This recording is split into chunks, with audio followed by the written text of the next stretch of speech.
Merci de nous rejoindre pour Décryptation Niveau d'Info. Donald Trump a présenté ce jeudi à Davos son Conseil de la paix, un projet au coût d'entrée très élevé, 1 milliard de dollars. S'il attire soutien inattendu, ce projet suscite de fortes réserves, notamment de la part de l'Union européenne qui s'inquiète de son impact sur l'équilibre géopolitique mondial. Mamadou Diouf, bonsoir et bienvenue. Merci. Bonsoir Charlotte. Pourquoi Donald Trump a-t-il choisi Davos pour lancer son projet? Comme d'habitude, Donald Trump veut toujours être au top devant tout le monde. Davos était une rencontre internationale qui allait être particulièrement couverte par les médias. Il a profité de Davos pour lancer un comité qu'il aurait dû lancer peut-être au niveau de Gaza même, puisque ce comité en particulier concerne plutôt l'affaire de la Palestine et d'Israël. Mais comme on le connaît, lui, il veut être au devant de la scène. C'est comme s'il souffre, s'il se lève le matin et qu'il voit que les médias ne parlent pas de lui. C'était un gros coup en matière de communication. Trump parle de la mise en place d'un conseil de la paix, d'un conseil également pour Gaza. Finalement, quelles sont les spécificités de ces deux initiatives? Est-ce la même chose finalement ou est-ce qu'elles sont différentes? En fait, c'est de la duperie. C'est comme ça qu'il faut l'appeler. Puisque quand il s'est agi de discuter au niveau du Conseil de sécurité pour créer un conseil, il s'agissait de créer un conseil dans le cadre de la résolution du conflit entre la Palestine et Israël. Pas Gaza, la Palestine et Israël, parce que la différence est importante.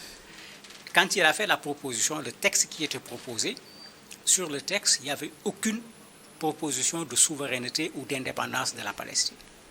Raison pour laquelle les Occidentaux, les pays arabes avaient dit qu'ils ne vont pas accepter ce texte-là, parce qu'avec ce texte, on ne règle pas le problème. Le texte finalement a accepté de faire allusion à un État palestinien souverain de façon assez évasive même, il faut le dire. C'est pour cela qu'on a mis en place un conseil qui devait prendre en charge la deuxième phase du plan de paix dont on parle depuis fort longtemps, qui a été initié par Trump, accompagné effectivement d'un certain nombre de pays. Chemin faisant, Trump a créé une autre sorte de conseil de paix qui ne vient pas du tout des Nations Unies, où maintenant il donne à ce conseil comme rôle de veiller à la bonne gouvernance au niveau du monde et de veiller à la paix au niveau du monde, de participer à la résolution des conflits de façon générale. La méfiance dont vous parlez d'un point de vue géopolitique, mais à quoi sert l'Organisation des Nations Unies, même s'il faut reconnaître que l'organisation est très malade aujourd'hui, mais c'est comme si on est en train de créer une ONU bis.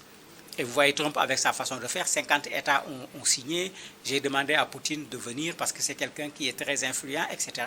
On va se retrouver effectivement avec une sorte d'organisation des Nations Unies bis. Et c'est pourquoi beaucoup de pays sont extrêmement réticents pour ce conseil, d'autant que dans ce conseil, Trump a tous les pouvoirs. Vous voyez qu'il dit aux gens, venez, si vous voulez être membre permanent, c'est-à-dire membre fondateur, donnez 1 milliard de dollars. Ça fait partie des particularités donc de ce conseil, justement, à payer un ticket d'entrée pour avoir une place au sein de ce conseil. Qu'est-ce que cela révèle selon vous sur la nature réelle de ce conseil? Pour moi, ça pose un énorme problème. Au niveau des Nations Unies, nous nous battons déjà en considérant que la façon dont on a organisé les Nations Unies, on l'a organisé sur la base des vainqueurs de la Seconde Guerre mondiale. Raison pour laquelle une bonne partie des pays africains ayant obtenu leur indépendance après, l'Afrique n'est pas du tout représentée au niveau du Conseil de sécurité des Nations Unies. Je ne dis pas du tout. Je ne parle pas de ces passages tournants où tu viens faire 2 ans, tu pars, un autre vient. Ça, ce n'est pas de la représentation. Les autres, ils sont comme des membres permanents. Et la revendication est là depuis fort longtemps. Boutros Ghali a porté cette revendication. Notre ami ghanéen a porté cette revendication. Kofi Annan. Ça n'a pas donné de résultat jusqu'à présent. Il y a combien de pays africains qui vont aller payer 1 milliard de dollars pour aller être membre de ce conseil de Trump? La deuxième chose, depuis quand on crée une organisation internationale, la base d'adhésion, c'est la quantité d'argent qu'on donne.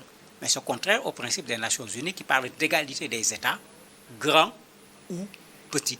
Ici, on est en train de créer une inégalité tout simplement sur la base des moyens que les gens ont. La troisième chose, pourquoi c'est Trump qui décide? C'est ça le vrai problème. Parce qu'il a tous les pouvoirs dedans. Donc quand tu veux venir, même si tu as $1 milliard, c'est lui qui accepte que tu adhères ou pas. Mais Trump est en train de faire un jeu. Il a tenté son unilatéralisme. Il se rend compte que ça ne marche pas. De plus en plus, les gens sont pour le multilatéralisme. Il est en train de faire actuellement du multilatéralisme déguisé. Parce que quand vous regardez les premiers qui sont là-bas, il est allé chercher des gens qui lui sont proches, des gens qui ne peuvent pas lui dire non. Très rapidement, ces gens ont accepté d'intégrer ce conseil. Mais justement, malgré les contestations, on y voit des alliés inattendus quand même qui adhèrent à ce projet de Donald Trump. Est-ce déjà un fait surprenant pour vous? Non, ce n'est pas surprenant. C'est la méthode Trump, pression, chantage. En fait, c'est ça. C'est la méthode Trump, pression, chantage. Vous voyez le jeu qu'il fait actuellement avec la Russie. Pourtant, il est en train de tout faire pour bloquer ce pays. Il est en train de tout faire pour bloquer la Chine également. Parce que c'est deux pays qui peuvent particulièrement concurrencer les États-Unis aujourd'hui. Mais il sait que d'un point de vue géopolitique et d'un point de vue économique, ces pays-là pèsent. Qu'on laisse la concurrence passer de façon loyale et que le meilleur gagne, comme on le dit. Mais quand tu bloques le pétrole du Venezuela pour ne pas que la Chine soit approvisionnée, quand tu dis à l'Inde, il ne faut pas acheter le pétrole de la Russie, parce que tu ne veux pas que ces puissances passent devant les États-Unis, mais ça devient de l'impérialisme. Ça ne s'appelle pas autrement. Si les Américains veulent rester les premiers dans le monde, ils ont tout le droit d'œuvrer pour rester les premiers. Mais il faut qu'ils restent les premiers dans le cadre d'un combat qui se fait à armes égales. Alors que quand on regarde ce que Trump est en train de faire, c'est tout sauf un combat à armes égales. Et certainement, il va utiliser ce conseil également pour pouvoir s'en prendre à un certain nombre de pays qui, quand ils ne seront pas d'accord avec lui, il a déjà des gens avec lui pour sortir peut-être des résolutions, embargo, etc., comme il a l'habitude de le faire. Et pour moi, ça, c'est inadmissible, c'est inacceptable. L'Union européenne a exprimé de sérieux doutes, mais que craint-elle concrètement? Concrètement, vous avez vu ce qui s'est passé avec le Groenland, qui est membre de l'OTAN. Mais ça n'a pas empêché Trump de dire aux gens, bon, vendez-moi, ou bien je viens, je vous attaque. Mais comme je dis, bon, quand Trump ne se prend pas au sérieux, moi je ne peux pas le prendre au sérieux. Il a montré la force militaire jusqu'à ce que les gens pensent qu'il va faire là-bas ce qu'il a fait au niveau du Venezuela. Ensuite, il a dit, vendez-moi. Actuellement même, il dit aux populations, puisque les populations ne sont pas nombreuses, je vais vous donner à chacun $1 million pour que les populations maintenant demandent que le Groenland soit annexé aux États-Unis. Mais il y a quoi de sérieux dans tout ça? Qu'est-ce qu'on fait du droit international? Qu'est-ce qu'on fait de la souveraineté des États? Mais quand ce Trump crée maintenant sa propre cour impériale, parce que c'est comme ça qu'il faut l'appeler, s'il a des gens avec lui, imaginez ce qu'il va faire par rapport à ce qu'il fait quand il est tout seul. Et les Européens ont très certainement compris ce jeu-là, raison pour laquelle, d'abord, ils ont dit, attendez, cette fois-ci, on va dire non. Et ça a payé. Quand ils ont dit non, Trump a changé de discours sur la question du Groenland.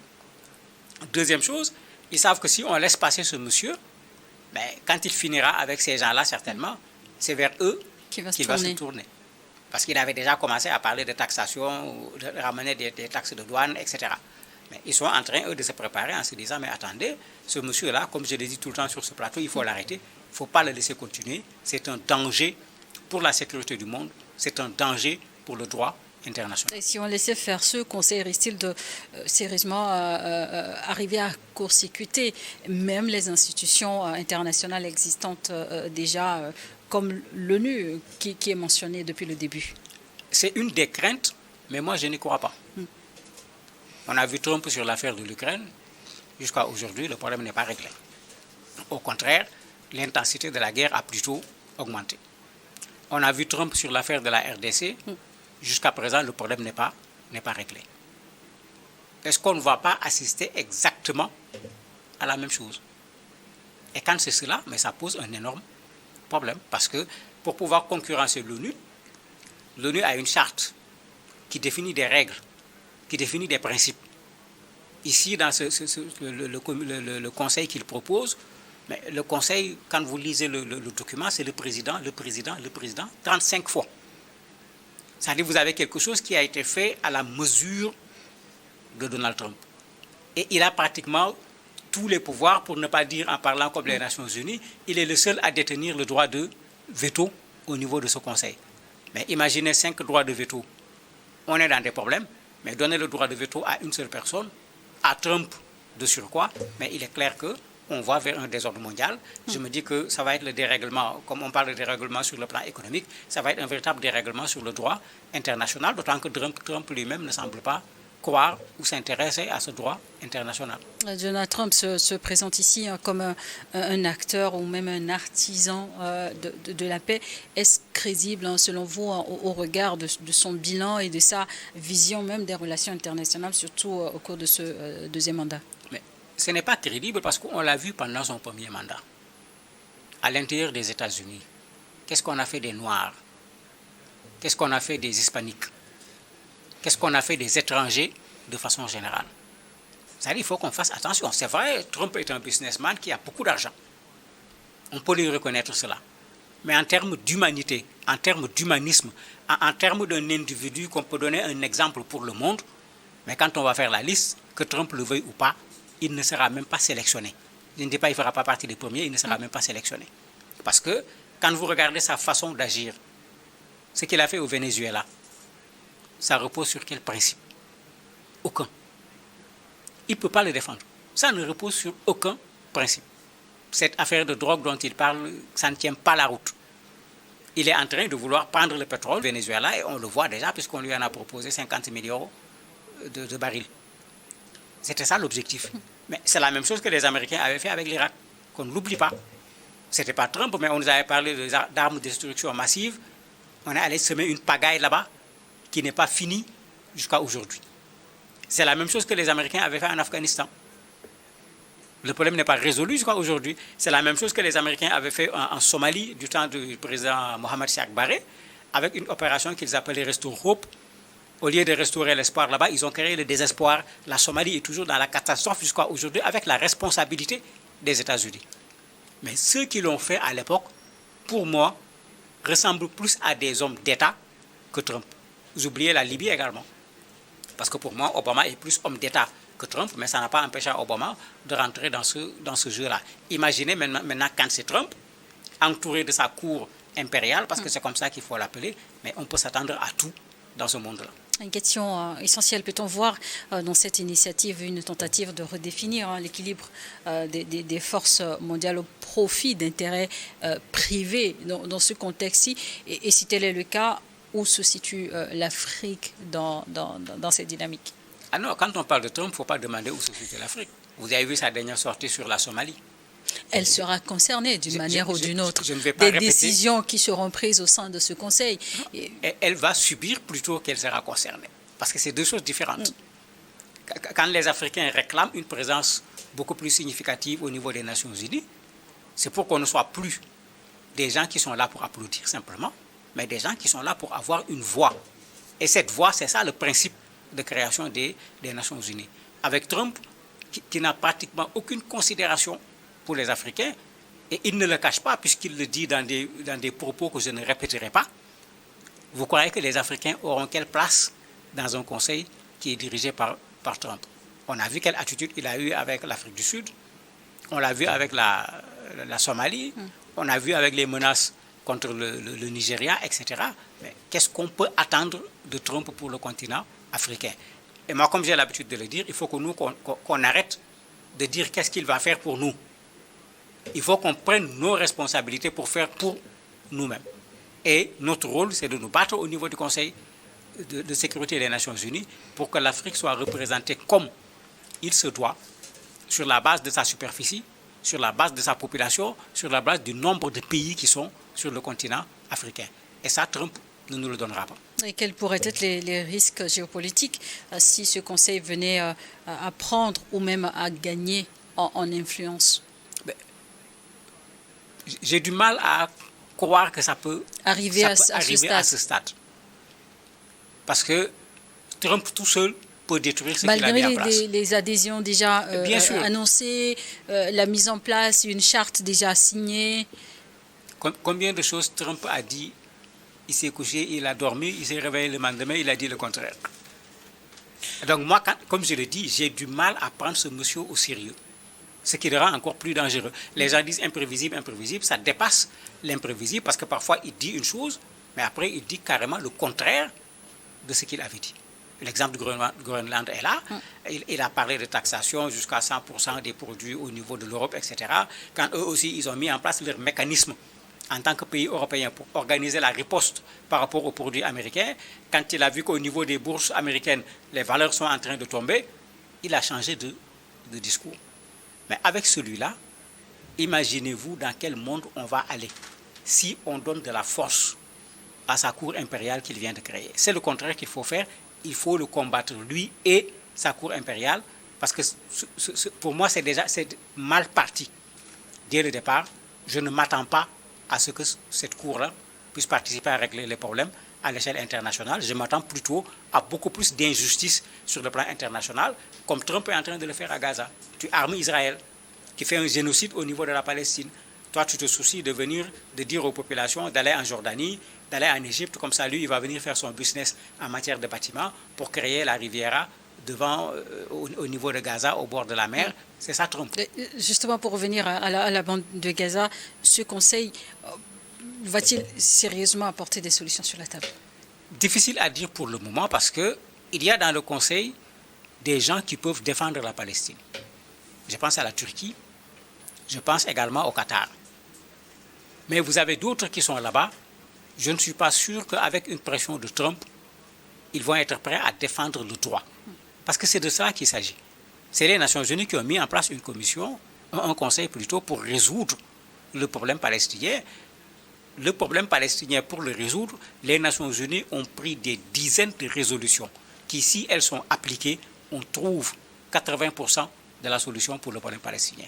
Donc ce conseil n'a qu'à se référer d'abord à toutes ces résolutions des Nations Unies, puisque ça prend même en compte le retour des Palestiniens qui se retrouvent aujourd'hui dans bien des pays réfugiés, parce qu'ils ne pouvaient plus rester dans leur propre pays. Mais je suis sûr que Trump ne va pas du tout aller dans ce sens. Trump est en train de regarder Netanyahou presque annexer la Cisjordanie. Il y a une implantation de façon récente encore de plusieurs colonies sauvages dans cette zone. Les Palestiniens sont en train d'être chassés. Mais le Conseil a fait quoi? Trump a dit quoi? Mais c'est pourquoi Trump fera ce que lui, il veut. Mais ce qu'il fera, ça ne sera pas du droit. Et parce que ça ne sera pas du droit, le conflit va continuer entre la Palestine et Israël. Une dernière question. Donald Trump, donc, il lance un conseil de la paix pour promouvoir ou même voire restaurer la paix dans le monde. Malgré les doutes, les oppositions, certains défendent ici l'idée d'une diplomatie plus flexible et moins institutionnelle. Cet argument tient-il la route selon vous? On dit souvent la bonne intention. Moi, la bonne intention de Trump, même, je n'y crois pas. Moi, ma conviction est que Trump est dans son jeu habituel. Au lieu de faire de la politique, il fait du business. C'est ce business-là qui l'a amené sur le terrain politique. C'est le même business qui l'a amené sur le terrain géopolitique. Et c'est dans cela qu'il est parce qu'il veut se montrer comme il l'a promis au MAGA. L'Amérique, c'est ce qu'il y a de plus grand. C'est l'Amérique d'abord. C'est ça qu'il veut montrer à l'échelle internationale. Et sa première motivation, c'est cela. Parce que, est-ce que vous avez déjà vu dans le monde quelqu'un qui se lève pour dire « Donnez-moi le prix Nobel de la paix ». En fait, c'est ça Trump. Ce qu'il est en train de faire, ce qu'on ne lui a pas donné, il veut peut-être l'imposer maintenant au monde, mais j'espère qu'il n'aura jamais ce prix Nobel parce que jusqu'à présent, il a fait tout le contraire de l'esprit du Nobel qui fait qu'on le donne à quelqu'un pour la paix. Merci, Morad Diouf, merci d'avoir accepté de répondre à nos questions. Merci à vous également de nous avoir suivis.